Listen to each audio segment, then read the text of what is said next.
Hello and welcome to the Jeff Finch Experiment. I am here once again with Nick Lewis. That's me. And via phone, I have our good Canadian friend Matt Flowers. Say hello, Matt. Hello. You're supposed to say hello, Matt. That's what I. That's my shtick. Back off. So we had Matt jump in on this. He's Canadian, so he has a different point of view of things that we were talking about in the previous podcast. Nick and I ended the previous podcast giving our views of racism in America and all of the police brutality, police shootings, and stuff that's been going on lately. Matt, Nick and I are we're more defensive of the police, but I also feel that there are racist police officers who are making these decisions to kill some of these people. I'm not saying every case. In fact, I'm saying probably less than half of the cases. What are your thoughts? As somebody lives in a different country, has a little bit different perspective, what do you feel about, from what you can see from the media that you read as compared to what we read, and what are your thoughts on these instances? Well, coming from a country like Canada, where crime is a hell of a lot lower, I'm going to say from what I know, from what I've seen, because really I can only really comment on what is piped into my brain from the mass media. So, of course, I think the dominant narrative right now is that, of course, white people are bad, white people are evil, black people didn't do nothing. We agree with that. That's really what you're told, and it's supposed to shove down your throat, and if you disagree, you're racist. I don't completely agree with that. I don't consider myself a political person. Everyone's like, oh, anyway, you conservative, you're a Republican? I'm not really anything. I'm not a political person, honestly. You're capable of thinking for yourself. That's what you're telling me. I think with someone's like, well, you got to be something. I'm like, if you want to lump me in one of your groups, I don't give a fuck. But if you want to lump me with anything, I guess I'm a neutral. Okay. I see the sort of benefits on all the sides. I see the negatives on all the sides. A buddy of mine is super libertarian. Not exactly sure what that is. I don't really pay attention or care. My thoughts on libertarianism is it's more of a conservative base with a liberal ideology. It's sort of in the middle, but it's a little more Hitler-esque, and I don't mean to say that libertarians are Hitler. What I mean to say is that's more like socialist. A socialist type National look at socialist. it. Yes, I agree. I could invoke Godwin's law and so make every point you're going to make moot, but that's a lazy way of arguing. Okay. So anyway, continue. You know what Godwin's law is, yeah? Please explain. Godwin's law is when you're arguing. I say arguing. You're debating something on the internet, and one of the debaters or debatees invokes. It compares the other's point to Hitler or the Nazis, in which completely making their opponent's argument useless and pointless because of some arbitrary decision. So yeah, basically you're saying you're siding with Hitler, so you're wrong because obviously Hitler is wrong. So. That's okay. I see where you're coming from there. Well, no. You could say, okay, well, Trump wants to, record all Muslims coming to the country. Well, Hitler wanted to record all the Jews coming to the country, and you can say, well, Godwin's law, like some sort of Phoenix Wright sort of objective, Yeah. Bullshit. I hate it, but yeah, I'm not going to. But it's a bad way. He don't want to register the Jews coming in. He wanted to get the Jews out. He wanted to eradicate. Yes. Well, at least the ones that didn't, didn't emigrate to other countries or like Britain or actually move over to Canada because they weren't allowed to immigrate to the United States.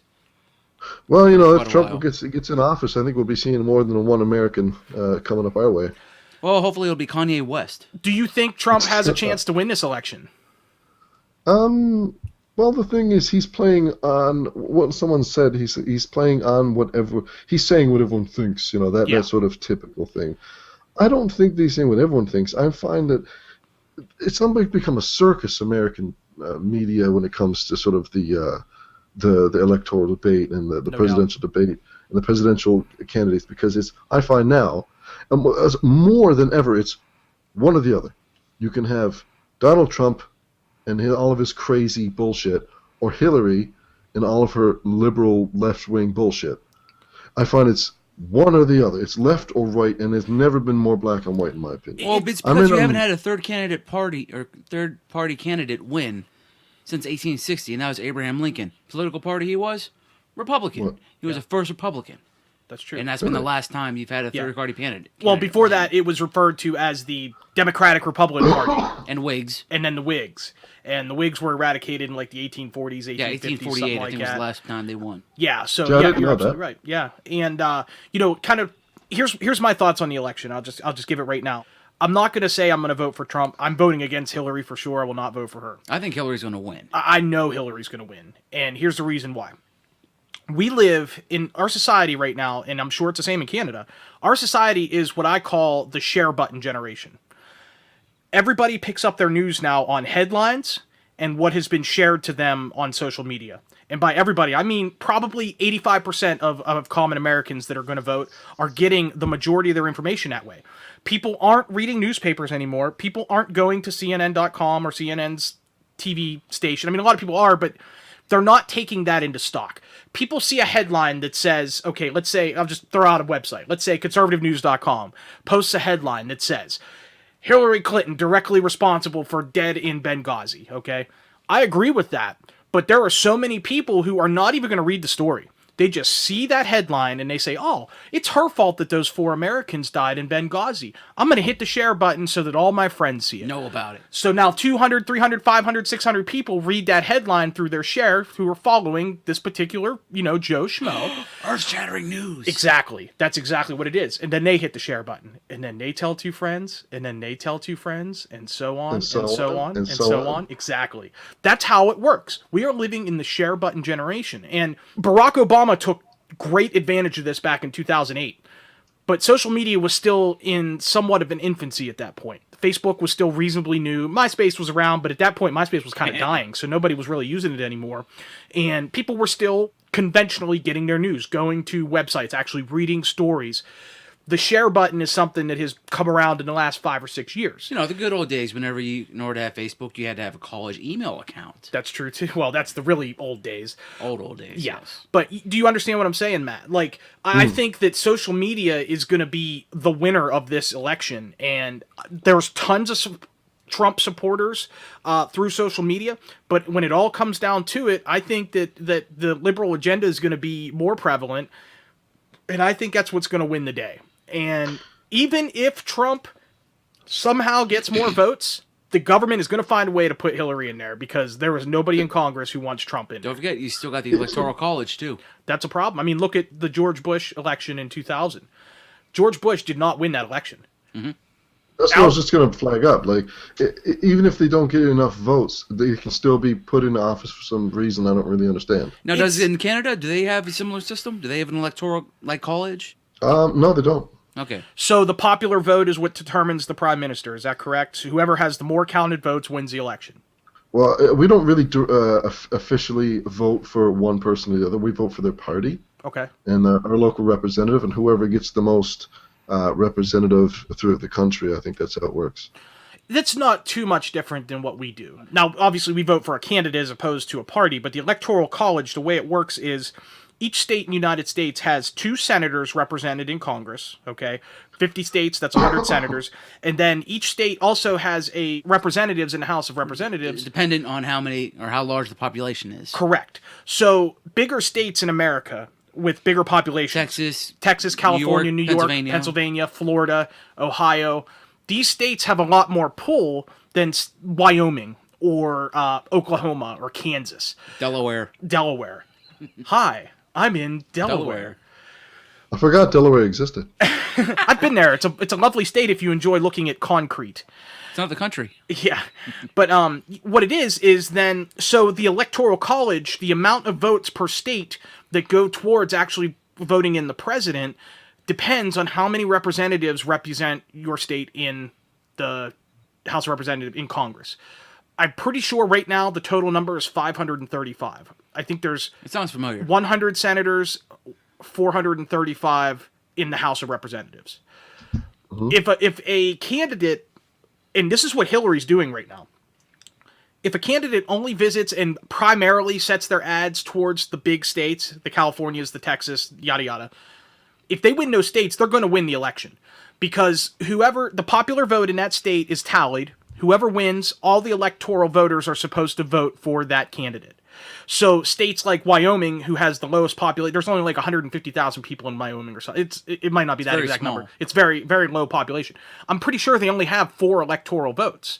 So their vote literally doesn't matter. The other issue is the Go ahead. It does.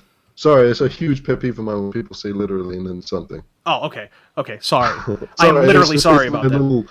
It's just my little psychosis. I'm like, sorry, keep going. Now, that's the issue or I should say the big issue with the Electoral College is the Electoral College voters, the electorates they're called, they do not have to, by law, agree with their state. So, and that was part of the issue in 2000 with George Bush and Al Gore. They recounted all these votes in Florida. Al Gore still won the popular vote. More people voted for Al Gore than voted for George Bush. But he won the election on electorates, because the electorates voted for Bush. And that is completely against everything that the American vote is about. It should be, if I go and cast my ballot for, let's just say, Donald Trump, and 1 million people vote for Trump, and 999,999 people vote for Hillary, it doesn't matter what the representatives say. That should be it. That should be who wins the election. Because the power comes from... It comes from who?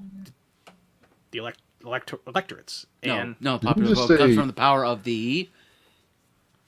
Did you just say Trump? Trump is Yes, his real Trump. name, actually. Look it up. Donald Trump's real name is Trump. Anyway, the power of the government comes from the people. The people. That's what it's supposed to be. In theory, yes. It's an outdated system. It's a system that I think when they put it in place in the early 1800s made sense. But now in America, less people, then. Well, not really. Many less people. Not really in the 1800s, because at one time a slave was worth a certain number. 1/5. Yeah, it was 1/5 of a vote or 3/5 of a vote. Well, slaves never were allowed to vote. Oh no, but what I'm You had to saying be is free that to vote. actually, it was actually considered part of the population of the state. Yes, for the electorates. Yeah. But that doesn't mean towards the vote. No, they didn't no. have 1/5. They didn't count as 1/5 of a No, vote. but that would determine the number of members Congressmen of they would from have that state, yeah. in the House of Representatives. So, like the southern state, that's a really good point. The southern states, in the 1850s and 1860s, or even a little bit earlier, they actually had a lot less political pull than they should have had. If you think about it, I never thought about that because there's hundreds of thousands of African Americans living some states down would there. have hundreds of thousands of slaves. Right, and Others that's would only probably have why 1,000. states like Florida and Texas now have all these have the populations they do is because a lot of people weren't considered part of the population back then. That's a good point. I never thought about that. Put it this way, Matt. Like you said, you kind of are, I guess, a little more in the middle when it comes to your political beliefs. What do you think of like Donald Trump and Hillary Clinton personally? Like, how do they come off to you? Obviously, Trump comes off as kind of a maniac, and Hillary comes off as shady. But like, if somebody told you today to vote, who would you vote for? Mickey Mouse. I would vote for the Green Party. There you go. That's wonderful. Who's running for the Green Party? It's not Ralph Nader. No, it's not Ralph Nader. There's a woman running, but I don't know her 3,000 name. years old. Her name escapes right now. I knew it earlier today because we were talking about this. But like you said, you asked what I think of either of them. I think Donald Trump is, like you said, he's sort of self-absorbed megalomaniac who is just sort of worships the almighty dollar. And Hillary Trump seems like some sort of manipulative, sort of liberal, agenda-pushing, someone I wouldn't trust, sort of, my back turned. Sounds like your corn dogs are ready. You better go take care of that. Yeah, I'll be right. You guys keep the. We will keep chatting. Thank you, Matt. His pogos, yes. Yeah. So in Canada, they call corn dogs pogos. That's crazy. I never heard of that one. Canadian term of the day. But we call soda pop, and we call sofas couches, and I guess it's not too crazy. Fuck your couch. Fuck your couch. Classics. I figured you would say that. Yeah. Yeah, but I think. I think the reason why Trump is not going to win is because I think the minorities are going to vote more so than they have in previous elections. And I think that's going to swing the election. That's the reason that Obama won the elections. It's like I think it's going to get... Trump wants to put up a wall. You're going to have Hispanics coming out in droves getting backed by Bernie Sanders. Bernie Sanders is probably going to be backed by all of his supporters. And they're going to come out to support Hillary. There's a lot of Bernie Sanders supporters who hate Hillary, but they refuse to vote for Trump. And that's a lot of things. People will vote for Trump because they don't want Hillary. A lot of people will vote for Hillary because they don't like Trump. And when it's all said and done, these people who don't want to vote because of they hate the other person, so to speak, should be voting for Gary Johnson, who is the libertarian candidate. Yeah. Now he has his flaws as well. Like Gary Johnson's, he knows nothing of foreign policy. He was a governor. And what does Trump do? Trump, I don't think, knows much of foreign policy either. But He admires Putin. Yeah, but you know what? Putin is a somewhat admirable guy. With the shirt off. He looks a little like Clive Owen. But yeah, Putin, I'm thinking more like Daniel Craig. And believe me, yeah, that's who I'm thinking of. Yes, not Clive, Daniel Craig. That's who I was thinking of. I'm sorry, I said the wrong person. Yes, he does remind me of Daniel Craig. Currently the James Bond, right? No, he might be done, actually. He might be done. That's what they say. So yeah, Putin is one of those. I don't know enough about him to formulate a completely educated opinion on him. I do think he's a little crazy, and I think he's racist and whatnot. But I do think that He's Putin, former KGB, so I wouldn't mess with him. I think he actually has the best interests of Russia in mind. I don't think Hillary or Trump, if they became president, either one has the best interests of America in mind. That's the difference, in my opinion. Well, Putin is actually he's according to some Russian people that I say Russian people that are in Russia, they'll tell, because Russia is such a security state. Obviously, most of what we see is propaganda. Yeah. Excuse me. But what a lot of sort of the common people are saying, that he's probably one of the best. What is it? What is he? A prime minister? I think he's the president. I think he's listed as the president of Russia.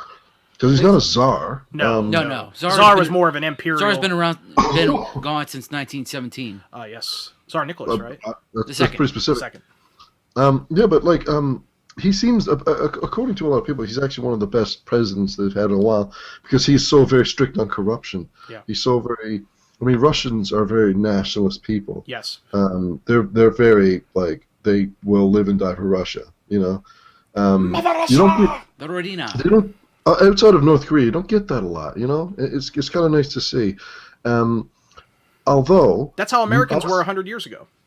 Well, no, Americans. Well, it's not getting Americans now. What I find, I was talking to a friend of mine today. We were working, and we were talking. We were supposed to be working. We were talking, and I always find it funny because he's a bit of a simpleton, but he's a heart of gold. But he's a 85 IQ. He's all right. And he said, I hope that Donald Trump doesn't get into the American president office. And I was like, well, why? He's like, because he'd have all the nuclear codes, and we go to war. And I said, oh yeah. He said, yeah, we'll go to war with Russia. And I said, well, if anything, Russia will invade Alaska, the U.S. will annex us, China will attack the States, and we'll all die. Yeah, that's a pretty good way to put it. And they can dive bomb Sarah Palin's house. There you go. She's still pretty good looking, by the way. I still like Sarah Palin just to look at. I agree. But she was kind of a moron. Actually, speaking of porn, nailing Palin. Nailing Palin. You ever see that? Yeah. Sarah Ann, I think is the name. Lisa Ann. That was the name of the lady. She does look like her. To get back on subject. Quickly. What your friend says is how a good portion of the liberal folks, I guess you could say, that's what they think of Trump here. A lot of people, they think that that's exactly what he's going to do. Oh, Trump's going to get in there and he's going to start imposing martial law. He's going to force all of the Hispanics and minorities out of the country. He's going to immediately start attacking other countries. He's going to nuke the Middle East. He's going to have access to the nuclear codes. That's how people think. And it comes back to the share button thing I was talking about earlier. These left-wing media outlets that, and I use that very loosely with finger quotes, media outlets. A lot of it are satirical type sites.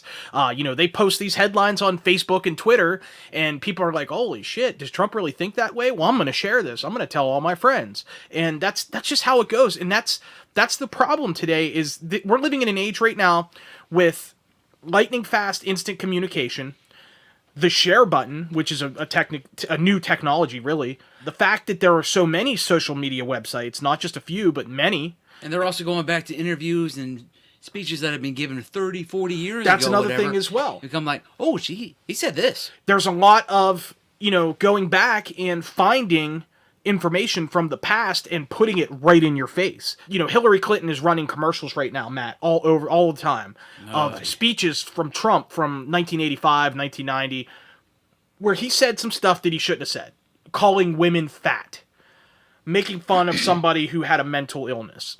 And I mean really making fun of them, like limp-wristed. I don't know what I'm saying. Yeah, that sort of stuff. It's all over. It was pretty much for a while. It was an ad on YouTube. Hillary is not really pushing Trump's, how should I say it? She's not really talking too much about his policies. She's attacking him on things that he said in the past. Ad hominem attacks. Exactly. And her whole platform is not, her platform is not, I am fit to be president. Her platform is based around Donald is unfit to be Her president. ad campaign. Her ad campaign, thank like you. that. Not her Trump platform. is pretty much just attacking his opponents. All the So way she's back to pretty Ted much Cruz. painting herself to be the lesser of two evils. Exactly. Now, she does do commercials, like, let's put it this way. I don't know how it is with political ads in Canada, but in the United States, political ads are required to tell you who approved and who made this message at the end of every ad you watch. My name is so-and-so, and I approve this message. Right. That's the same thing. Yeah. Okay. The majority of the ads we see are not approved by the candidates. They are approved by what are called PACs, political action committees. So you'll see all the time. You'll see, there was one that I saw today. It was, I'll give you two examples of Hillary Clinton, because her commercials outnumber Trump's 2-1 here. At least. You see one ad, and it'll be, just like I said, an interview with Trump or a public statement he made 30 years ago where he called women fat or, said he called a woman a bitch or a C word or something of that sort. And then it'll just flash up on the screen. Donald Trump, unfit to be president. And then you'll hear a voice. This has been paid for by the Democratic Super PAC of California or whatever. The very next commercial break will come on and you'll see Hillary Clinton hugging children. It has always been my policy. It has always been my policy to fight for the children. I do it for the children. She won't mention Trump at all. Okay, she'll make, and that's a good political ad. It'll be a collage of her hugging kids from like 30 years ago, then 20 years ago. Then when she was Secretary of State, Secretary of Killing People, Secretary of Benghazi. That's what it was. You can tell we're not fans of Hillary. No, she was a member of the Overlook Committee. Yeah. So basically, and the illegal emails committee. No, illegal deletion. Server and deletion. I want you to let me see your tax returns. Oh, I emailed them to you. That was wonderful in the debate, by the way, when I he love said that. that. That was excellent. But to get back to what I was saying, you'll see these commercials of Hillary hugging children, kissing babies, talking about how she's always done everything for the children. And then that's the commercial that's approved by Hillary. That's the one we will hear her say, I'm Hillary Clinton, and I approve this message. Okay? So she has all these political action committees, and Trump's no better. He has the same thing. He just doesn't have the quantity of commercials because he doesn't have the money that Hillary has to put into it. That's what's swaying people right there. Mudslinging is what determines who's going to be the president. And that's not a new thing. A lot of mudslinging happened in 2000 with Bush and Gore. Everybody said that Bush was, he was documented for doing cocaine back in the 70s and 80s. He was documented as being more... That's what I'm saying. So... You can't judge somebody today on the actions of the past most of the time. Oh, what about that one guy that was smoking crack? Rob Ford. Rob Ford from he was doing it while he was on the job. Yeah, while he was in office. That's a completely different thing. And you can't tell me Barack Obama doesn't do lines of blow. What about whenever he said, it's like, what's her name said I was eating her pussy? I never said that. I am happily married and I have plenty to eat. Yeah, that's right. You know what? I loved that guy. He died recently, didn't he? Yes, I think he just died. Yeah, I love that guy. Not because, obviously, he was not fit to be the mayor of Toronto. But I think he did have a heart attack. It is funny that, there are people out there who are that batshit crazy who can get into a position of power. He's the reincarnation of Chris Farley. He even looks like Farley. There was this a big compilation a friend of mine showed me on YouTube. How many heart attacks does that make, Bob? A baker's dozen. That's a baker's dozen. There was just things that he did in public that were just so unbelievable. I thought legit it was something out of a sketch comedy show. He'd be sort of surrounded by reporters and stuff, and he'd be walking with his head down, and he'd just smash into a camera. Yes. And then just start swearing out Buddy, who was the cameraman, and I was like, I've seen that. This can't be real. And then there was another one where he's trying to play football in the CFL, and he tries to throw the ball and falls down and tumbles. And it's it's just 100% pure Chris Farley little stunt. And I'm like he falls through a coffee table. What, expecting a word on a coat, be like, fat guy in a little coat. And I was watching this, I was like, this is the man who was elected, as opposed to how? Who?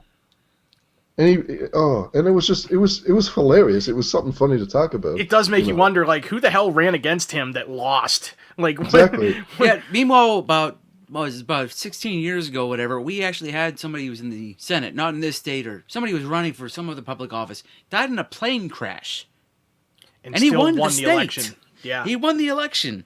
that was in like Somebody Nebraska. crashed you or so something. bad they voted for the dead guy. Yeah, that Actually, I was happened. on Robin Williams live on Broadway. Oh, really? He mentioned that. I think I do recall him talking about that. Okay, so Matt, I really appreciate your input as I don't want to say an outsider, but as a non-American. That's good stuff. Let's lighten it up. Is there anything else you guys want to chat about since we've got him on the line here? Seen any good movies lately? Our beer is better than yours. I'm not gonna deny that. Or well, let me put it this way: we have plenty of great beers that are probably just as good. They just aren't the ones made by Anheuser-Busch. Anheuser-Busch makes beer. They make Budweiser and Busch and all that stuff. We Australians find your American beer a lot like making love in a canoe.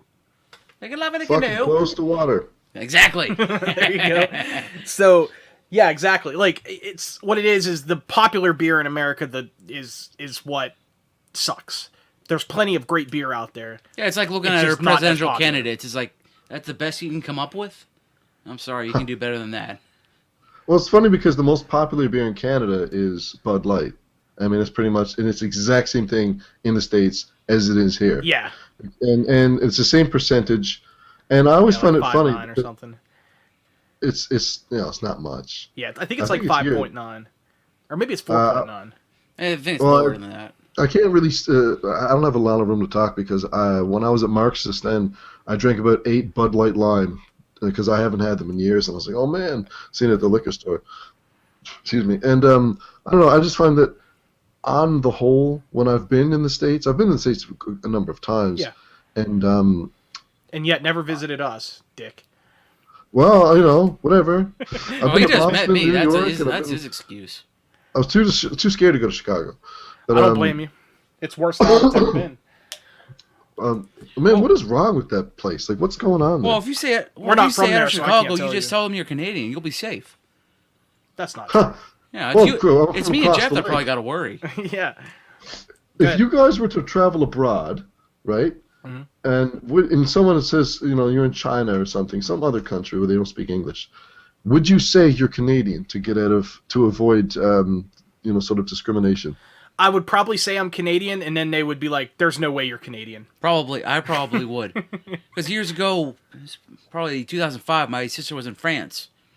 And they were at a bar or whatever, and they actually had somebody who actually threw a beer bottle at them because they're Americans. Really? Oh, because it was the invasion of Iraq and Afghanistan or whatever, and it wasn't terribly popular at the time. I believe it. You don't say. Yeah, it's still not very popular. Oh, but I mean more broad. It wasn't very popular. Later on, it's like, okay, all right, we've been here for a while. Can we get this over with? And it was what the American public was saying. It's like, Yeah, we it doing doesn't- this? It doesn't You surprise guys me. are screaming for blood in 2001, 2002. Well, yeah, we were pissed off, man. 9/11 was a really, really bad thing. Yeah. I mean, did you watch it live on TV? Yes, I did, yeah. They sent us home from school for that, and it was such a big deal. And I mean, it's still a big deal. I watch the footage now and I still get mad. Do you know what was a big deal? Dropping 2 nuclear bombs in Japan. Oh, no shit. But that at least ended a war. That's how they justify it. Though. Yeah, it's believed to have been justified. And, As opposed to the firebombing of of Dresden in Germany or Tokyo, whatever, which killed more people than both atomic bombs combined. Yeah. I know. I'm just trying to strike a nerve. Yeah, no, it's you're weird. absolutely right. Like, I see what you mean by that, but here's the difference. There was a conflict that had been going on for 6 years, okay? Even a little bit more. It was a worldwide conflict. Well, where do you start? America Where do you had... start with?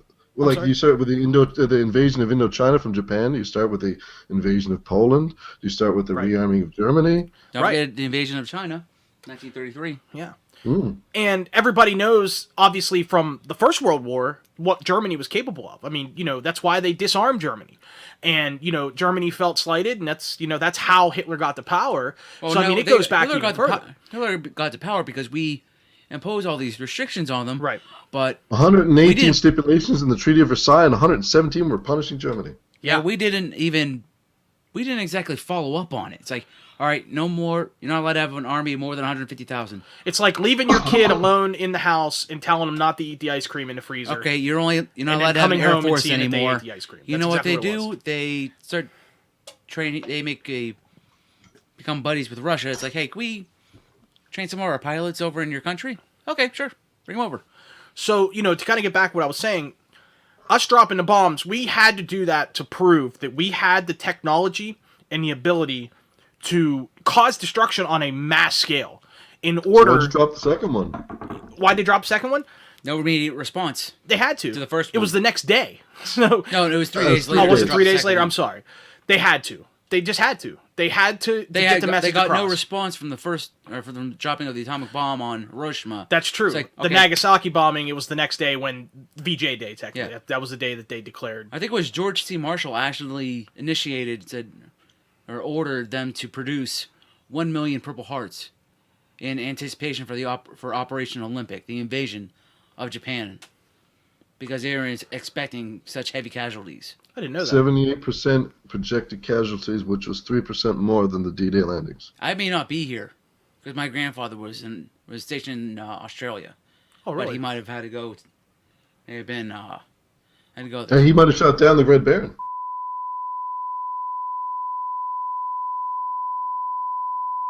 We lost signal, or not signal, excuse me. Jeff lost. Jeff, that would be me. I had my recorder filled up, and we were in this wonderful conversation, and Matt left off with the Red Baron in World War II, and Nick and I lambasted him for it, and it was so funny. So anybody who's a military buff was listening to this and heard him say that, and that it ended that conversation, and thinks, holy shit, this Canadian guy is a moron.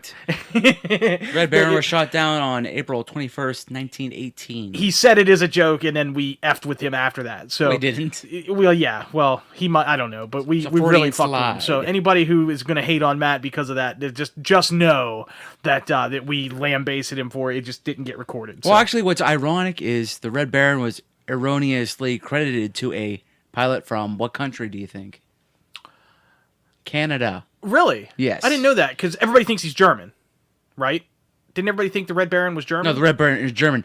Oh, you mean who the shot person who down killed the Red Baron? Baron. Oh yeah, I is didn't know Canadian. Arthur Roy Brown. that. Cool. But in actuality, he was shot down from ground fire. I thought that was like a No. no, like it was a disputed No, thing. just trust me. Really? Okay, cool. Cedric Popkin. Huh. That's what most historians believe actually shot down the Red Baron. So there's no disputing that it was actually ground fire? Yes. Okay, cool. I didn't know It's that. more to coming in around the last 30, 40 years. And that was in World War One, As in World War One. or the Great War, as they called it. Yes. And what year would that have been? Like 1916, 1917? 1918, I 18? said. So was that late into the war that he got shot down? Yes. April He was 21st. credited with a lot of kills. 80 victories. Wow. He scored his 79th and 80th victory the day before in 420.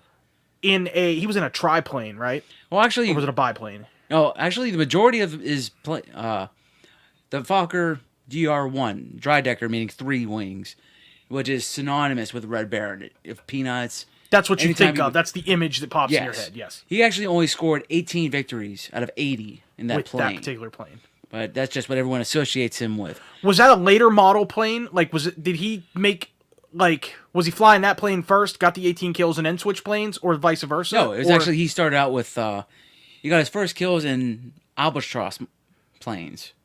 Had a couple from another plane manufacturer called Halberstadt. And then whenever he became, he originally got one of the first 2 prototypes of the dry decker whenever it first came out. But then he went on leave. One guy who took over the command of his squadron after he left was shot down in it. Another ace pilot by the name of Werner Voss received the other one. He got quite a few kills on that before he was killed in his. Interesting. Yeah, I didn't know all that. But he always did have a bright red plane. Whenever he became that way, he could easier way for his squadron mates to know where he's at. I would imagine it also struck fear in. Yes, you know, it was also easier for him to get confirmation on his victories. That's true too. That makes sense. They could see the only red airplane in the sky is Yes. the one. And also, they would have a lot of planes, and his squadron would also be painted red and various other colors on certain parts of the engine or on the plane. Like they could have a red body, but they could have a yellow nose or purple. Sure. A little Or bit of maybe a spots of different purple colored on it. tail fin or something Yeah. like that. So that way they could tell it's like, whoa, I just saw red, and it must have been the Red Baron. Well, actually, it was the squadron, but it wasn't the Red Baron. But once again, it was still kind of a fear-striking thing.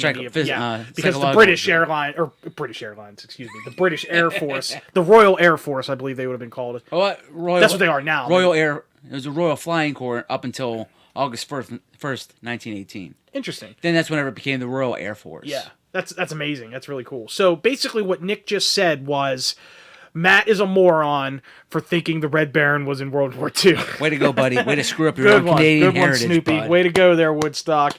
All right, let's get back to the podcasting session. Thank you for clearing that up, Nick. Welcome.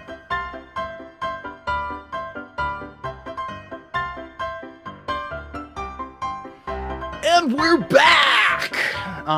Just so everybody knows, ears. we were in the middle of a wonderful conversation about We have war space. history and that sort of thing, and my recorder filled up, and it did not cue me to let me know that it was full. Way to go, asshole. Way to go. Poor Carpenter blames his tools, Finch. Yeah, I mean, you're right. I should, what I need to do is just get a producer who takes care of that stuff. So Not we're, that big yet. yeah, wherever we ended that last conversation, we're not sure where, and I don't want to go back right now and listen to it and find out because we got Matt on the phone and it's very late, and I don't want to keep him too much longer, unless he wants to stay on forever. Me and Nick are good to stay for a couple more hours, but I'm not going to stay for a few hours, but I do have bad insomnia, so I'm not going to sleep anyway. okay, cool. Because it's currently about approaching 1:30 at your place right now. Mm-hmm. Okay. So anyway, we were having this wonderful discussion about war and industry and all that stuff. A lot of it's probably been missed. I hope not very much of it has been missed on there. When I go back and listen to it, I'll have a better idea. So anyway, Matt is from Canada. Anybody who's listened to I believe it was my number 9 podcast knows that. Because that's when Matt was on, and we had a little bit of banter about America versus Canada, but nothing crazy. It would be fun to kind of point that stuff out, like what's different, because it's fascinating that even though we're on the same continent, things can be so much different where you're at than it is here. I love how my big selling point is that I'm not from where you're from. Well, yeah, I mean, that is a good selling point because, the majority of the people who listen to my podcasts, and it's not a lot of people, but the majority of them live close by. They're my friends or family members. I hope to change that, obviously. I've been branching out and stuff on Twitter, as you have with your podcast, 1337 FM Nerd Talk Radio. Check it out on Facebook and YouTube and Twitter Otherwise, and Patreon. he'll unfriend you. Or otherwise, we'll unfriend you. No, check out his podcast or he'll vote for Hillary. Oh, Oh. That should work. Matt can't vote for Hillary. He's Canadian, eh? He's not going to care. Yeah, he doesn't give a shit. He has good beer. That's all he cares about. Well, I mean, whatever affects you good guys beer, tends good to hockey. affect us, so. Let me ask you this. All right, Matt. It's fucking sport. We'll talk about the difference in location. Canada's kind of a joke to us. And I don't mean that Canada is a joke. I mean that, it's one of the butt those of a things. joke. Yeah, His you're re- the butt of a joke. His but- opinions do not totally represent mine, just so you know. No. And that's not how I feel either. I'm going by, the example I'll use is That 70s Show. It's a wonderful TV show. It's very funny. It's one of my all-time favorite TV shows. I actually do one of my 5 with Finch episodes on That 70s Show. And I will release that tomorrow. But that being said, they talk a lot about Canada. And there's actually an episode where they go to Canada, and it is stereotypical Canada. I've seen that one. Yeah, they basically cross the border to try to buy beer because they're 18 years old, or they're 17 years old, and back in 1978, you could buy beer when you're 17, I guess. What's the age? It's 19 in Canada now, 18. right? It's 19 in all of Canada and 18 in Quebec. Okay, so My sister stole, whenever we went up to Canada when my sister was 17, she actually stole some chicks, or came across some chicks, or stole some chicks' driver's license so she could get alcohol. What was funny is, this chick was 25 and 5'8". Meanwhile, my sister was 17 at the time.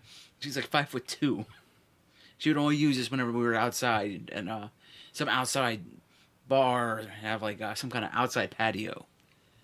huh, interesting. Not really. So anyway, that's a pretty big difference, between Canada and the United States. You have 2 years younger on the drinking age in most of Canada, and anywhere that's near us. I mean, the closest I am to Canada would be what is it? Niagara Falls? Niagara Falls, yeah, thank you. So I remember being 19 years old. 13 years ago and talking to friends, and they're like, dude, we should take the 4-hour drive and go to Canada and buy all this beer. And it's like, well, yeah, that's great and wonderful. And what happens on the 4-hour drive home when we get pulled over for something dumb and they find 10 cases of beer in our car? You know what I mean? Yeah. And, you know, so we played it smart. We just found people to buy beer for us. You know? Well, there's a certain amount of beer you can actually bring it back across the border now. It used to be just whatever, but now I think it's strictly regulated. I believe it. You know, that makes sense. Oh, it's like before, you didn't need a passport. Now you do. Yeah. Thanks to 9/11. Mm-hmm. America closed that border down. You know, what other undefeated border in the world? Another difference between America and Canada, the money that we just found out about is you call corn dogs pogos, and that's like the dumbest shit ever. What? Well, do you know what a pogo? Do you know what a pogo stick? Do you know what we call a pogo stick? Pogo stick. I don't know. Oh, do you know what a pogo stick is? Yes. Right? Okay. That is not a That's moron. That's why it Nick. seems weird. Oh, you never know. They might I have a love different how, name for it. the most basic things, like, do you know what that is? Do you have that? It's like if you go to Britain and they'd say, I want... that. Yeah, you go to Britain and you ask for rashers, and you're like, what the fuck are rashers? It's bacon, right? Or bangers. Bangers, is that... That's sausage links, right? Mm-hmm. Yeah. I never knew that. Technically, that's all slang. Yeah. Is it? Okay, so... Here's the reason I knew that was because, and Matt, you know this. Matt and I met on an internet forum many, many years ago, and one day that internet I'm forum. not gonna ask what forum. It was called whatthefuck.com. You don't have to ask. I'll tell you. It was like a comedy website, you know. And, it was based on Flash animations by some dude. I don't remember his name. Ryan something. It was before YouTube, and he started this forum, and it didn't have a ton of people on there, but man, were the people just high quality, good people. And I have a ton of friends who I still talk to on Facebook, Matt included, and Matt has a few friends from his area that he grew up with who were on there.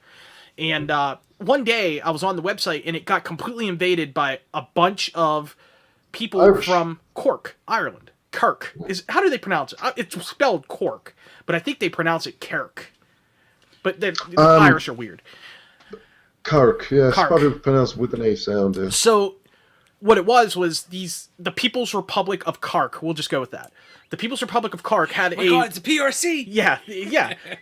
We called it the PROC. Also known as PROC. prick. Yeah, I remember that. Yeah, they refer to themselves as the PROC, and what it was they were all, I don't want to say internet homebodies because a lot of them were very fascinating people, but they had a forum, a People's Republic of Kark forum that was wonderful, and it had like a lot of problems with the technical issues, like it would go down all the time. So they found some random forum to have all, and dude, when I'm talking, like it doubled the population of our forum, probably tripled. You know, we probably had maybe 10 or 12 regulars who posted every day. It went up to 30 or 40, and all these Irish people started jumping in our forums, and they eventually rechristened us as the Provisional Proc. That was what they called it. Ryan, who ran the forum, actually gave them their own forum, sub-forum, called it the Provisional Proc.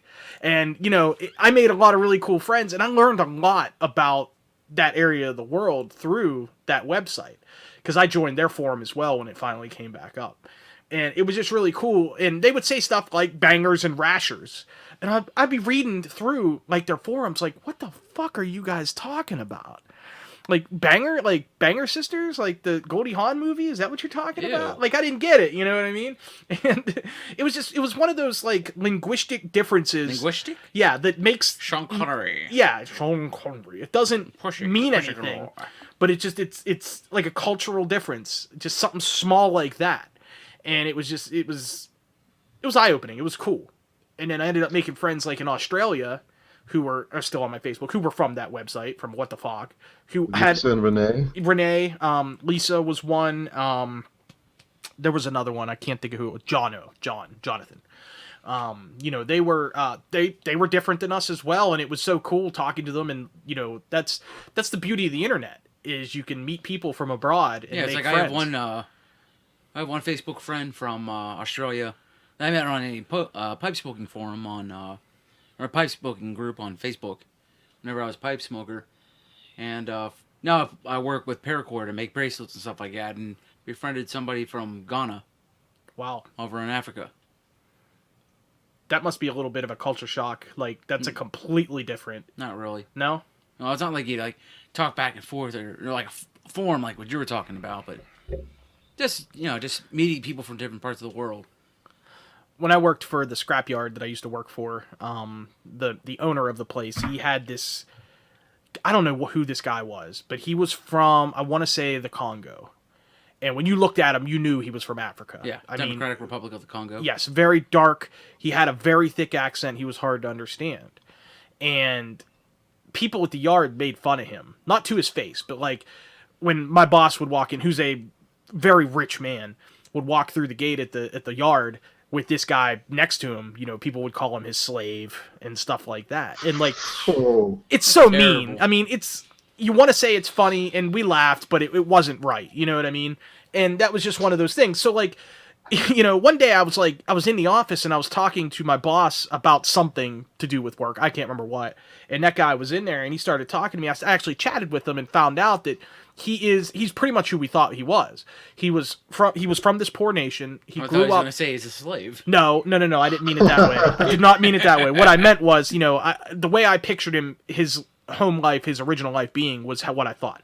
Now, he wasn't like tribal or anything, but he did come from a family who was plucked from tribes, and he was like a third generation.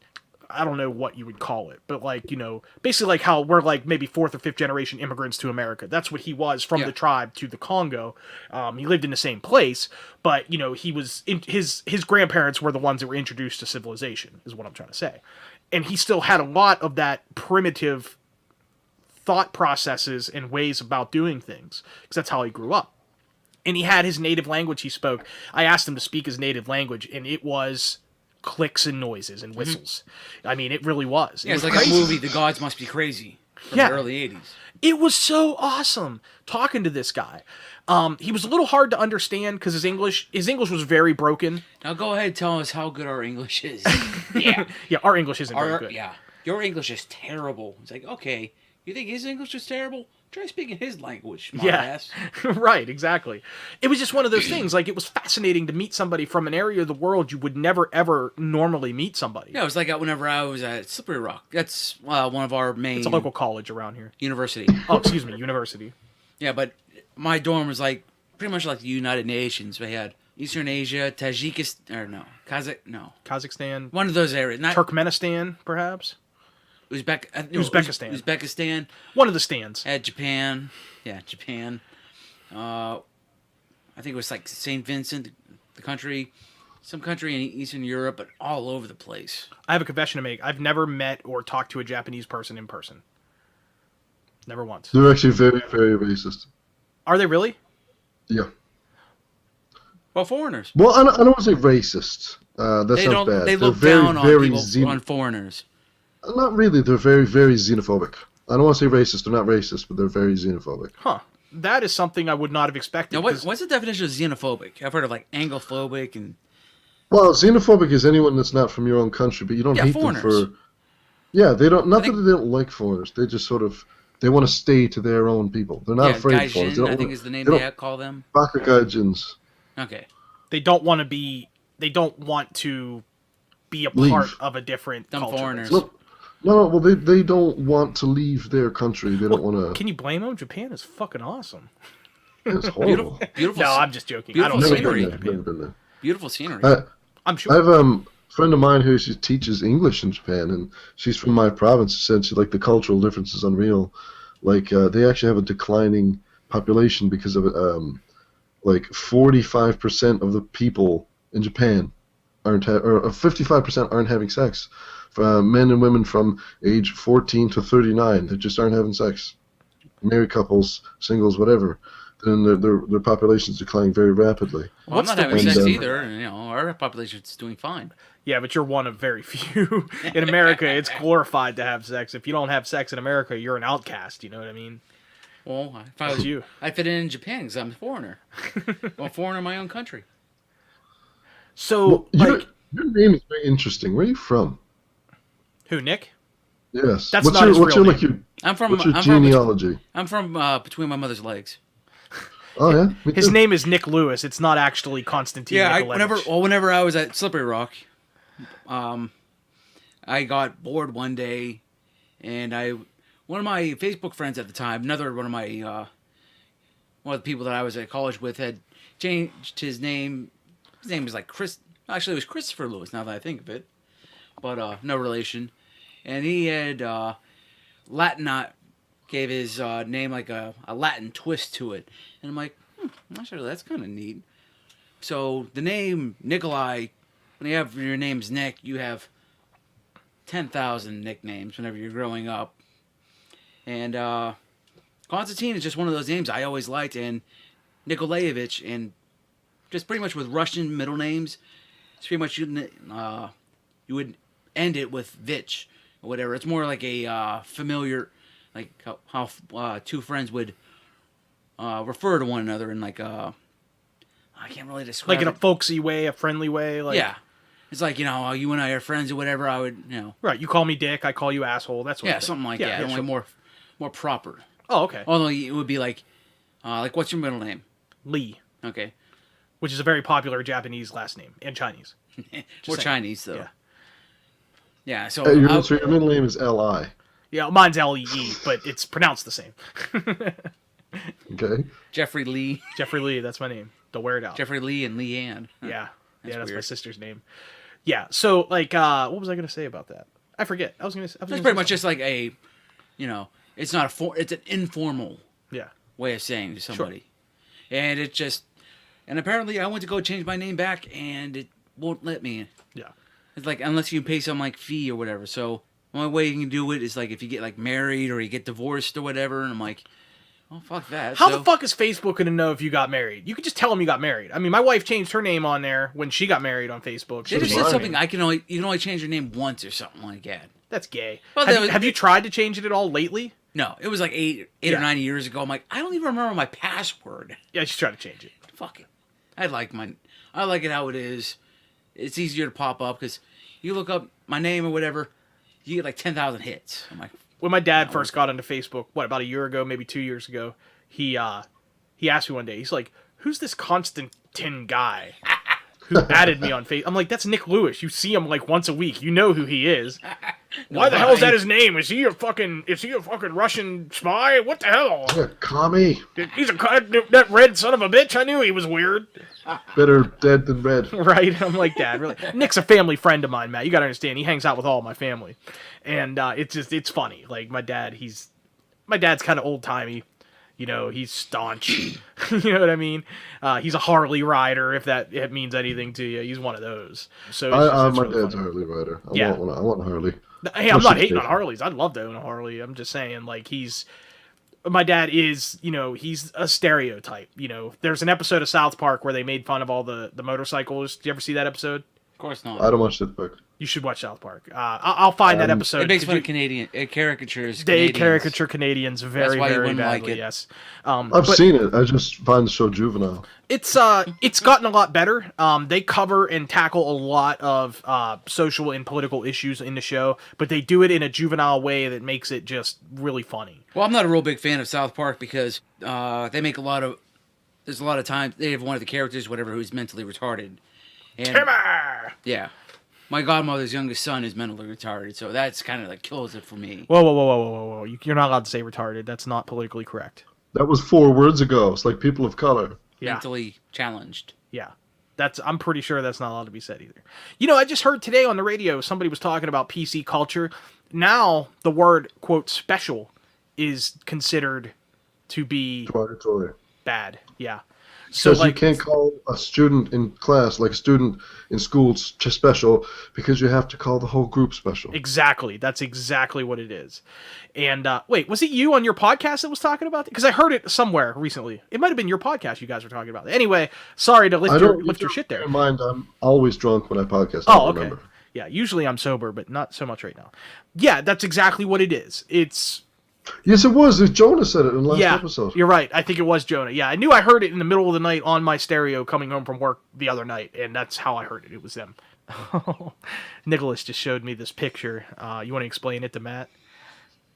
If I can, I'll try to send it to you. Okay. On Facebook. Well, do you want to explain it over the podcast so that the other 4 listeners... The public at home can find out. Yeah, right. Don't just leave us all hanging. Everybody at home now is ready to punch their computer or their phone because they don't know what the hell you're talking about. Well, they might not know it in case you run out of memory. Fuck you, man. Burn. If I wanted to hear an asshole, I'd fart, Nick, okay? Your mouth is a lot like my ass. Nothing good ever comes out of it. Real big and stuff's always going in it. That's Oh, wait a minute. That's not PC. We're not allowed to talk about ass fucking. It's derogatory. I don't know why I just thought of this. Did you ever see the episode of Saturday Night Live? I always be like, hey, you ever see this episode? Yeah, I do, because I watch a lot of TV, or at least used to watch a lot of TV. There was an episode of Saturday Night Live, like around 2000 or so it came out, and Christopher Walken was the guest. And they did this episode, like, very, like, Southern Scarlett O'Hara type setting, like plantation in the 1850s or something. And they're talking about this colonel. Gone with the Wind, just so everybody knows. They're talking about this colonel whose name is Lingus. And they speak with... It's Colonel Angus. Or Colonel Angus, that's right. And when they say it real fast with the southern draw, it comes out as Cunnilingus. Yeah. You ever see that? And I just thought about that for just now. And it's so funny. Like, oh, that Cunnilingus. And they just work around that joke the entire sketch. It's so good. Hey, Jeff, I just sent you that picture. I love Cunnilingus. Cunnilingus is my favorite.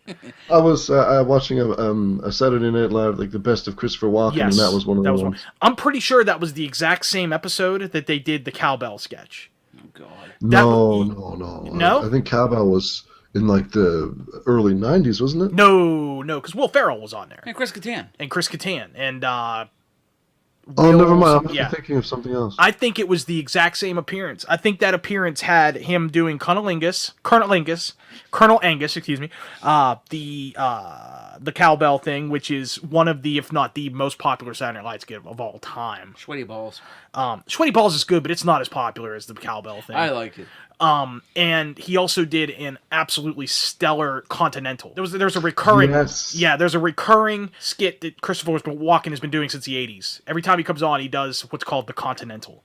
And it's basically this rich, high-class society pervert. And he invites in a woman, quote, woman, and the woman is the cameraman.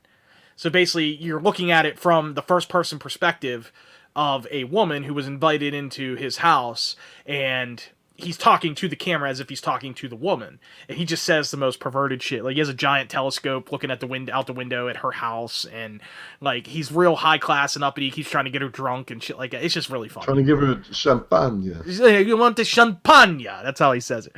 Nick, you gotta watch some of these skits. Every one of them is good, but that particular one from that episode, I think, is, like, it's tops. It is so funny. The Continental. I like the one, I think they were, he was playing a guy, like, blowing some snow, and they were in New York. And, like, a woman in, like, curlers and, like, a robe was shouting at kids. And I don't remember a lot of it. But one thing me and Mike always shout out to each other at work when we're going on, like, coffee break is, like, "Oh, you want some cannolis? And we just, "Are you an angel sent from above?" And we always just, and everyone's sort of looking at us. We're like, fuck you guys. We're going to break. I don't remember that. That's what we always say to each other. Uncultured swine. Pasta Fazoli. Yeah, that doesn't ring a bell. I'm gonna have to look at one. I always wanted to like live in like New York, where like sort of a working class sort of neighborhood, and hear that all the time. But I'd probably get shot. Have you ever been in New York? New York City. Yes. No. It's wonderful. I was there. I don't know. My wife really wants to go there. So. I was there for 12 hours. We took a train up on New Year's Eve. I went and saw a concert. I hung out in downtown Manhattan all night after the concert, and then we caught a train at 10 a.m. to go home. I always wanted to go to Madison Square Garden. There we go. And it was the experience was wonderful. But then again, I was there on the biggest holiday night of the year in that city. Everybody was super cool. It was super crowded, and there was no crime that night. So, I was there at the right time. Now, if I were to go, like, this time of year, say, like, let's say tomorrow and spend a week in New York, it would probably be a completely different experience than what I experienced. That being said, I still would do it. I would like to go back there. Manhattan was just so different than what I'm used to. And the hustle and bustle, it's awe-inspiring. It's unbelievable. It's really cool. That. No? You don't have any urge to go to visit I like New the York mundane. City? Not nearly as mundane as my dad. My dad will not even leave the country. I don't even think he'd go to Canada. That's how bad my dad is. Your dad's kind of a miserable guy, though, right? He is. He is lame. My sister lives up in Michigan. Do you know where that's... You know where that's at, I'm sure. Well, I don't know how familiar he is with geography. It's not like you around asked here. him to tell you where Hoboken, New Jersey is. I mean, come on, man. Michigan. It's, Well, I have a brain in my head. Come on, I'm a Matt's pretty not stupid. educated and Well, well-versed he already man. drinks Bud Light Lime. Michigan borders Canada, so obviously he knows of it. Oh, actually, no. I drink a lot of things. Actually, there's a lot of lakes there that border or that are in between Michigan and. There is a river between Michigan and Canada. No, at there's one not. point. Yeah, there is. No, there's not. There's Lake Michigan. There's a and river Lake within the Superior. lake, isn't there? No, between Lake Erie and where Detroit is, between Lake Erie and Lake Huron, there is a river that separates the two countries. That's all it is, a fucking river. No, it's not. It's a river or a lake. No, It's dude. the sea. There is a See, river. you guys didn't even agree. You have to ask me out there. I need to look up the geography here. Anyway, we went to go visit my sister, and even my sister said to my mom, "Is that always this boring?" I would have been like, "Yeah, he is. He's boring and he's bitter." Dude, you did a podcast with Joe. Oh my just so you know, Matt, Joe went out and bought himself a recorder, and he wants to podcast. And more power to him. God bless him. Go ahead. He bought a snowball mic, and he was recording straight to his computer for a short time. Snowballs. And he doesn't have any sort of inkling on audio, like editing or anything, so he recorded one time with Nick. I wasn't there, but they managed to talk about me the whole time. I've listened to the recording a few times. Sounds like they missed you. Yeah, evidently they did. Oh, you figure we had a whole half hour just talking about Jeff. That's how much material we have. That's no joke. They did literally talk about me, and Joe kind of wants me to edit it and release it. I'm like, you can't. I will if you want, but you shouldn't because it's not very. Tell him to be a big entertaining. boy and edit it and release it himself. Well, he doesn't know how to edit, and he wants me to show him how to do it. And of course, I want to show him how to do it, but I haven't had the time to sit down with him and go on because he uses Reaper like I do. You know what I mean? Well, I want Jeff to show me how he made a logo like he did for his own channel. Photoshop. I used Paint.net, which is like a Photoshop knockoff. It's Okay. free. Huh. It works really well too. It has layer capability like Photoshop, so you can trace and stuff like that, or and do gradients and all that good stuff. It's really cool. But anyway, what I was getting back with Joe, they did this recording together, and they discussed. You told a story, Nick. You told a story about your dad and how he's kind of a miserable guy, and how you guys like almost got into a fist fight on a road trip one time.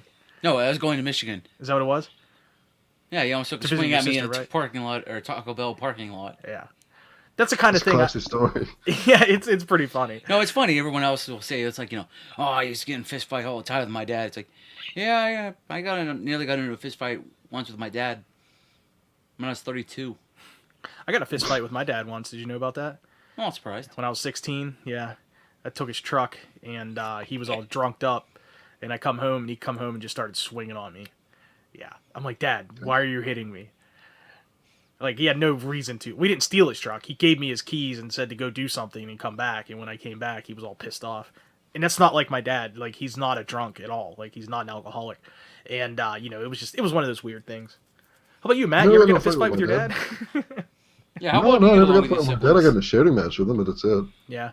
My dad and I have been in a couple shouting matches over the year, but we get along very well. We always did. Like, me and my dad, we love each other. We're not like, we don't have a broken relationship or anything, but, there were a couple times where we were definitely not happy with each other. But that's family. You feel That's how it better goes. afterwards, though. I didn't feel better. I had a black eye and a bunch of lumps on my head. He beat the shit out of me in front of my friends. My friends were there. They all watched it, yeah. The thing is, unless he's really old, you'll never be able to beat up your dad. I can beat the shit out of my dad now. Of course, No, but then again, he's probably pretty old. he's not that old. I think he's 57. He just turned 57, I think. Yeah, he's 57. So he should still have his old man strength. He's strong. He's just out of shape. My dad's 69. Giggity. 69. All Yeah, I know. right. Yeah, but what's great is he only has partial use of his right arm, his dominant arm, and I only have partial use of my left arm, my dominant arm. So, So we're evenly evenly matched. What was that, Matt? I'm sorry. I couldn't hear Does you he over have Nick's cackle. more reach, or Yeah, is he taller than you? But Because you're not a very tall maybe guy. an inch. No, I'm only 5'6" and Yeah. a quarter. You're a couple That's inches it? shorter than me. I'm still pretty short, too. I'm 5'9". I'm 5'10". I'm taller than both of you. Yeah? Well, fuck you! Well, I can kick both of your asses. Fuck you! If ass kicking was based only on height, Keep Shaq it up. Fu would have been a much better Super Nintendo game. I'm just saying. Keep it up, Jackie buddy. We'll, Chan might have we'll made send those you some of movies. that nice water from Flint, Michigan. That'll stunt your growth. What's up with that? Lead. I don't know much about it. Lead. There's lead in the water. A from the lot lead of pipe. it. And it's been there for a long time. and Why? it's been covered up. Their local authority, the way I understand it, their local authorities have covered it because there's like old piping and stuff. It just their whole water infrastructure, for lack of a better term, needs to be redone, and it hasn't been getting done for whatever, probably for money reasons. Yeah. Just save money. And Flint is not. It's a very impoverished city. Yeah. There's a lot of murder there. For many years Flint, it was the murder Detroit, capital. Huge, really important, big industry cities. Then all of a sudden, Yeah, in the last the steel 30 industry years, goes out from under it. right? And the auto industry, The is Rust big. Belt comes in. A lot of autos, a lot of cars jobs made are there. lost. Yeah, So it went the way of Detroit then. Pretty much, yes. it's like Nick just said, the Rust Belt. Are you familiar with the concept of the Rust Belt?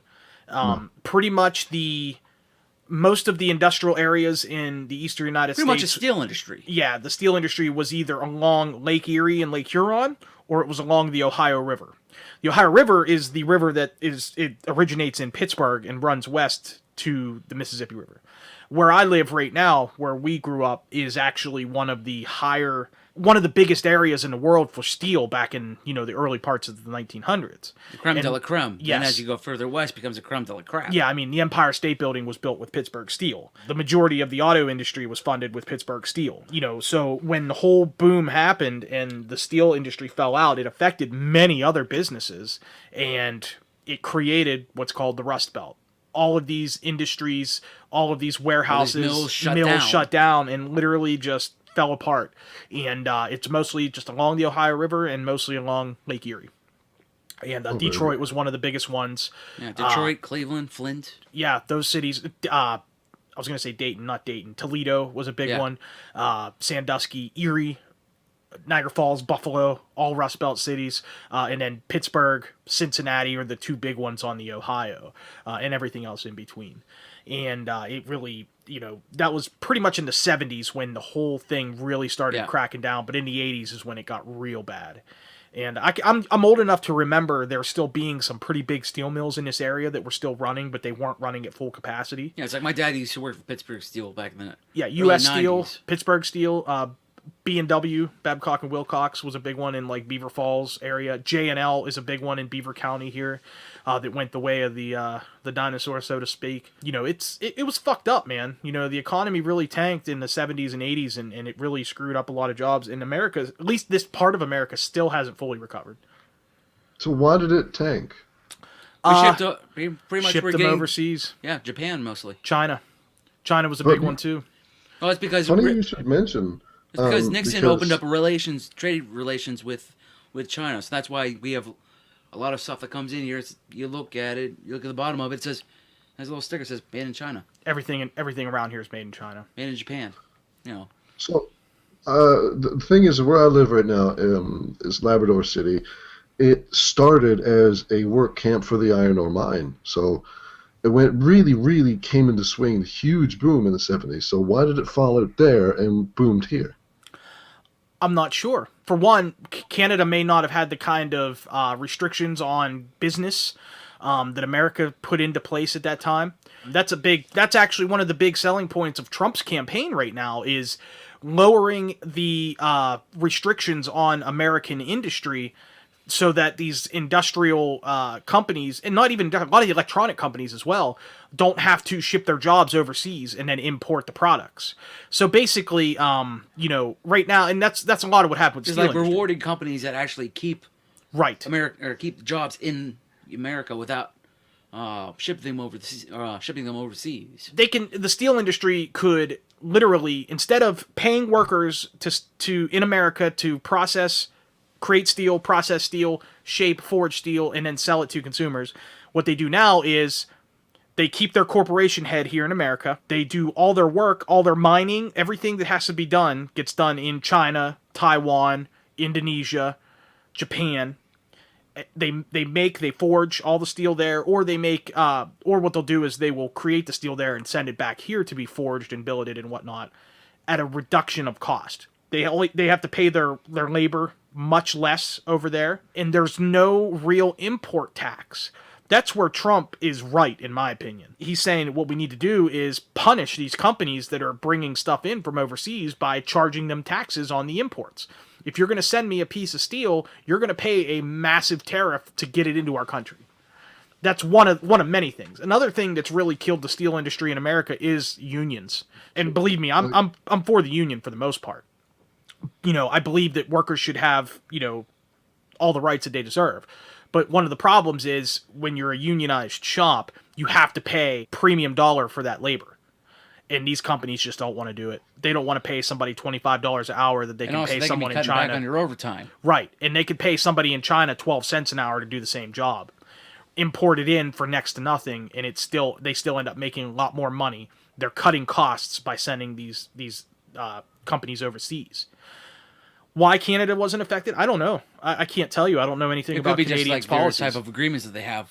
Also, we don't sort of forage anything here, or sort of whatever shape it, or it was literally just an iron ore mine. Like we mine it up and we ship it out. Yeah, you're a resource, is what it is. You have the resources. Yeah, it's not like Japan before. I think they imported.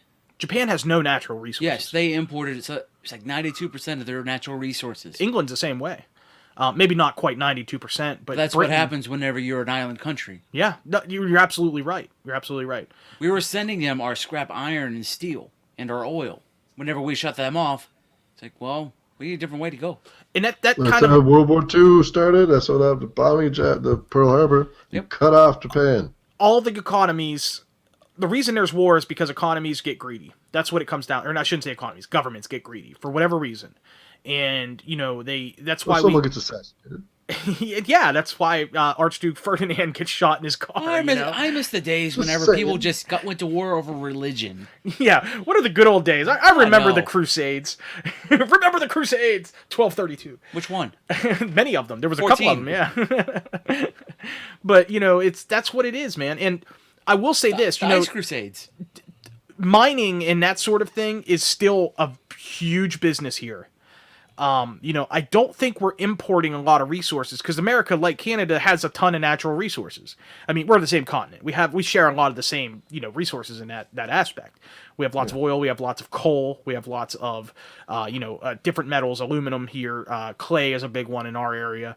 A lot of stuff like that to export out. Trees, probably the biggest one. And then crops, of course, fields of grain and wheat and all that. Amber waves of grain. Corn, yeah. Amber waves of grain, sure. Home of the free and home of the brave. What? No, I'm just kidding. Home of the Atlanta Braves. That was a play on Christina Aguilera screwing up the national anthem a few years back. Do you remember that? No. Yeah, she sung the last line of the national anthem. What did she say? It America should be land beautiful. of the free, home of the brave. And she sung it as like home of the free and land of the brave or something like that. It was really fucked up. People really hated her for it. Christina Aguilera from Rochester, Pennsylvania, right up the street. Did you know that? Well, actually, Dave's mom, I think, she told me that she was actually friends with Christina's mom. Oh, really?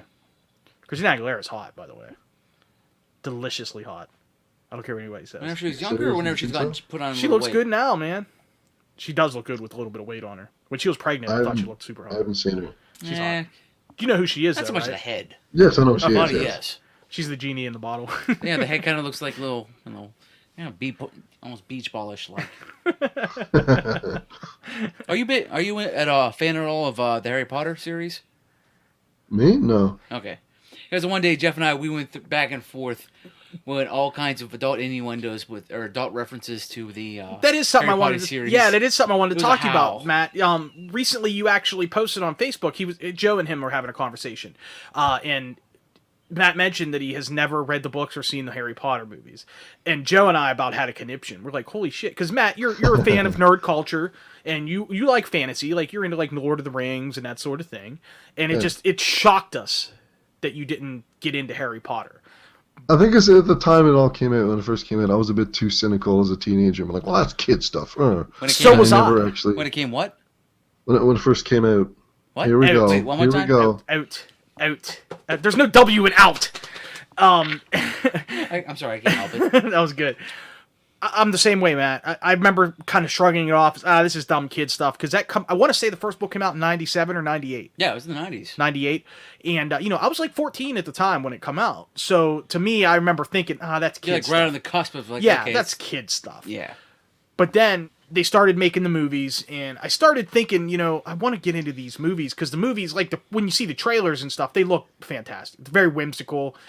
excellent special effects, well done. The actors seemed good, and that's just judging from trailers.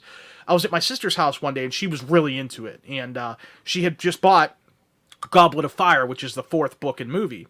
And she's like, you want to watch this movie? I'm like, well, I haven't watched any of the previous ones. She's like, hang out and watch it anyway. I watched it, and I was like, holy shit, I have to go back. I have to go back and watch the rest of the movies. That's pretty much how I was. I saw the 3rd one at the drive-in theater. I looked over at my friend at the time. I'm like, Dave, I have no idea what's going on. I gotta read the books. Yeah, and so what I did was I reserved myself. I did not read any of the books. I waited until all the movies came out before reading the books. I wanted to watch the movies so that I knew the plot, and then I wanted to go back and read the books, and because the books, it's like any book to movie. I mean, they have to leave so much out of the movie. You can only fit so much of a book into 2 hours, you know what I mean? And Harry Potter's guilty for that, but they do a really great job of keeping as true to the story as possible. And once again, there's just plenty of excellent acting in it. The special effects are so good. The story is wonderful. I mean, it is the biggest selling book series of all time for a reason, because it's fascinating and it's fantastic. And I can't recommend it enough to you, Matt. It is amazing. Some of the characters in there, like some of the bad guys, it's like you just really, like in the book, you want to reach through there and just grab, just want to throttle them. And even if the people that play the characters in the movies, you just want to reach right through the TV screen and throttle them. Yeah, Harry Potter, it just gets the you movies, so into it. The books and the movies did a great job of characterization, making you, like exactly as you said, making you hate that character. The most obvious example in the Harry Potter universe would be Dolores Umbridge. Oh, Draco. See, I like Draco. Yeah, Draco was an asshole.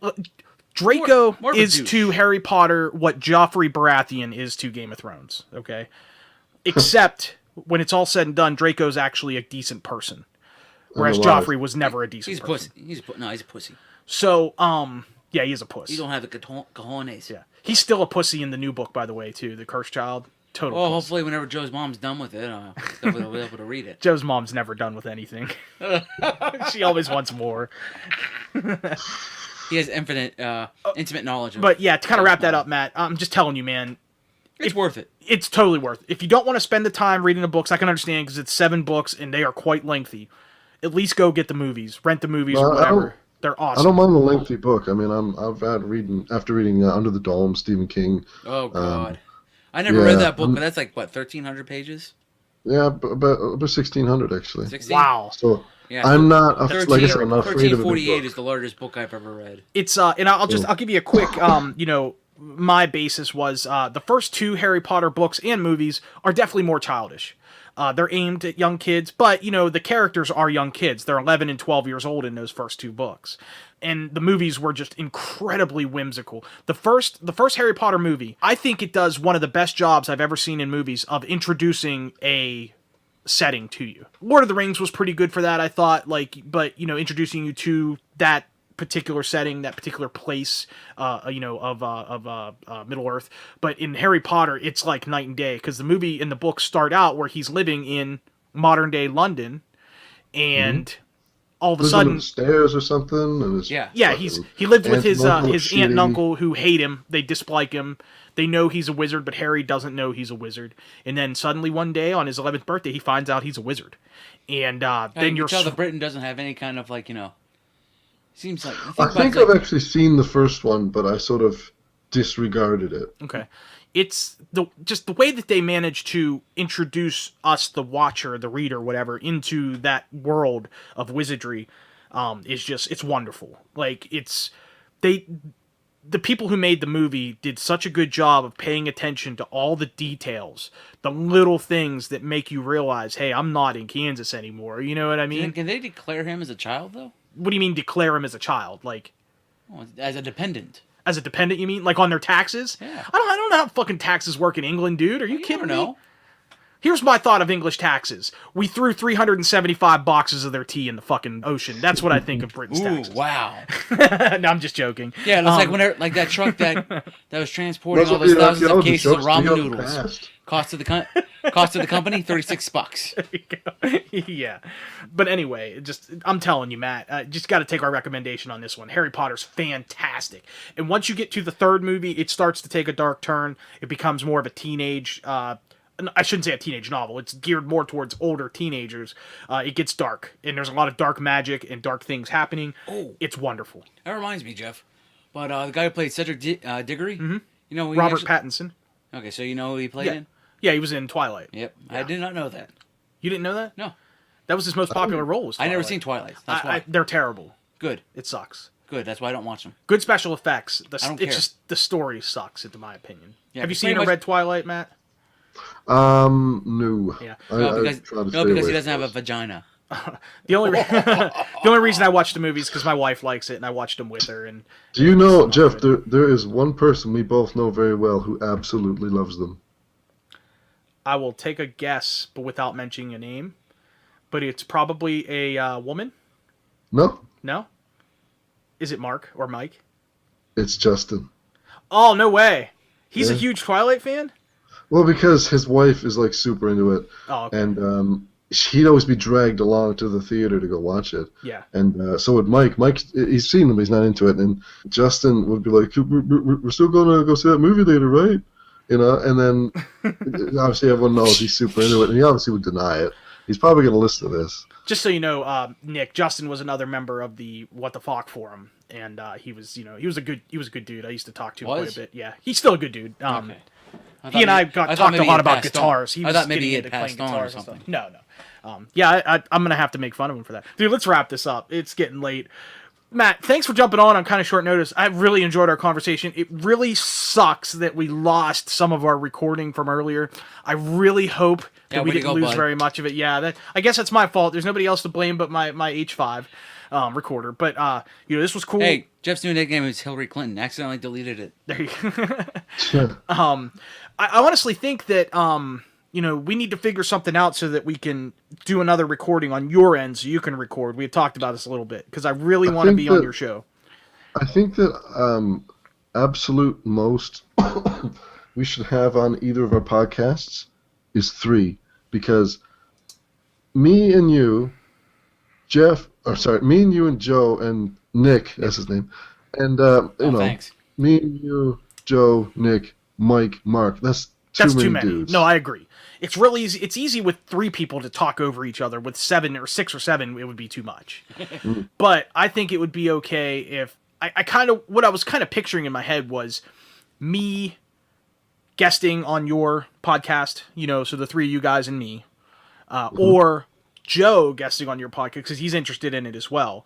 And his comic book knowledge is pretty good. I don't think he has quite the comic book knowledge that your guys had, because you guys are hardcore comic book nerds. I know nothing of comic books. I know comic book characters and just the major ones. And I've seen some of the movies, like the Marvel movies. There's 20 of them now or whatever. I've seen maybe 4 of them. I think I've owned 2 comic books in my life. Yeah. So I think one of them was Radioactive Man. my extent knowledge of comics. No lie. My the only Jimmy comics Jones I was know Radioactive anything Man. about are what's in the newspaper and Mad Magazine, because I was a big fan of Mad Magazine in the 90s. So that's my extent of comics.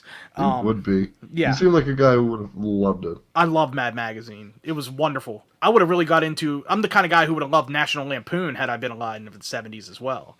I like comedy. I'm a big fan of comedy in all sorts. So anyway, let's make it happen. Let's figure something out so we can get on your podcast or vice versa. It'll be great. It'll be a lot of fun. Also, just get back to me with your equipment. You sent me some pictures of your mixer and stuff, and I could determine nothing from them. Just Mike took the picture. He's like, well, send it to him. A little blurry. And Yeah, I was like, I okay. can't read it. I just want to know what the model number is so I can look it up, because I'm just very interested and I want to further and make your podcast better. But you said your quality today was a lot better, so that's good to hear. Yeah, me and Mark and I listened to it, and it was just sounds so much better. Excellent. That's good to hear, man. You're probably going to need to get in contact with Mark. He's really the one that sort of has all the equipment. He's the one that he's a lot more technical than I am. Yeah. So you and Mark collaborate on it, and you guys can sort something out. That's what we should do. Like I said, and like I was explaining to you on a previous phone call today, that's YouTube is where I got most of my information. I mean, I do own a couple of books, and I did take film and audio in quote university, even though I just went to a community college. But it's something I've always enjoyed, and I have a great interest in it. But the technology now is so much different than it was in 2002 and 2003. And there's a huge learning curve for me going from, back then it was mostly analog, now it's all digital. That's why I went out and bought an analog mixer, because that's something I understand. But that being said, it's nothing that's insurmountable. He can figure it out. He can learn, and YouTube has great videos, and I will be more than happy to put together a playlist or something for him and send it to him or you to check out. So we'll just keep that in mind. I just want to help you improve your product, because I think what you guys do is wonderful. I love your podcast. I think you guys are funny. You're kind of a little crazy in a good way. I like that. And it's wonderful. It's really cool. And I've been recommending you as much as possible. Yeah. We put your channel in every one of our video descriptions. I've been doing the same for you guys, actually. So, all right, man. Well, hey, thanks for joining us, and have a good night, man. Hopefully get a little sleep. Yeah, well, I'll try. It was good talking to you guys. Take care. All right, man. Take it easy. See you later. Well, that was fun, huh? Yeah. Yeah. Whenever That's a he calls, dude, man. whenever he calls, you're gonna have a ringtone that starts playing. Blame Canada. Blame Canada. I should. That would be so effed up. He'd be all jacked off about it. That ain't cool. All right, man. Well, this was another good podcast. Let me see where we're at on time. We're at 52 minutes since we restarted, and we probably had a good half an hour with him. Yeah, probably. So this is going to be a long one.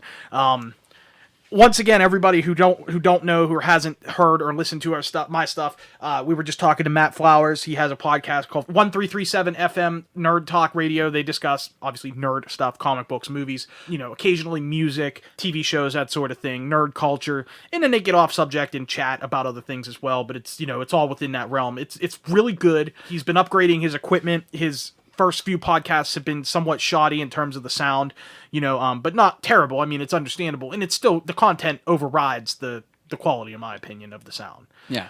Nick, you really need to check some of it out. It's pretty decent. A lot of it's over my head because I don't do the comic book thing, and their last 2 episodes were very heavy in comic books, and I'm just like, eh. But it was still worth listening to because I learned a little bit. You got anything else, Nick? Nope. All right. I'm good. Once again, check out 1337 FM Nerd Talk Radio on YouTube. They're also on iTunes. You can check them out on Twitter. Why don't you say that again a little slower? 1, 3, 3. Here, we'll make it easy. Just look at the description for this video. It will be in there. I always you didn't tell me you're going to have it in the description. It's always in the description. If How the hell would I know that? Because you're in half of my YouTube videos, Dick. You would think Really? you would read the description once in a while. Oh. All right. Hey, everybody have a great night. Take care. And if you have anything to say about any of the political speak we've had in the last podcast or this podcast, leave comments. Start a conversation. It's always fun, no matter what side of the aisle you're on. Would you agree? Yes. Okay, cool. Later. See ya.